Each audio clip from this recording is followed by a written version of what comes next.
Kaya pala ganito ang naging resulta ng kapalaran ko. Kasi alam ng Diyos na kaya ko. Sa edad kong to, napagod na akong magmadali. Kaya lahat ng ginagawa ko ngayon, ini-enjoy ko na lang.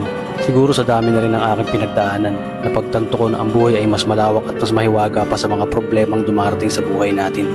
Tumatanda na tayo, baka sa kakahabol natin sa masagana at maayos na buhay, ay hindi na natin na-enjoy ang buhay.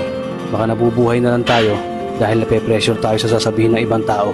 Marami na rin akong mga naging maling desisyon sa buhay, pero lahat yun nagsilbing aral sa akin at natuto ako sa mga pagkakamali ko. May mga taong sobra nating mamahalin at bibigyan ng halaga, pero ibabalik lang sa atin ay kabiguan at matinding trauma.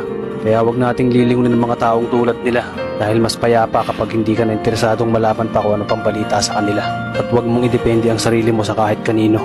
Tandaan mo, kahit sarili mong anino, iiwan ka din nito kapag madilim na ang paligid mo. Kailangan natin matutunan na huwag ikumpara ang sarili natin sa iba dahil hindi natin laban ang laban nila. Karera mo to, hindi nila karera.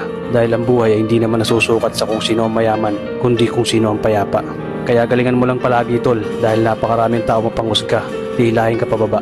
At lagi mo itong tatandaan na makakatanggap ka lang ng pupuri mula sa kanila kapag patay ka na.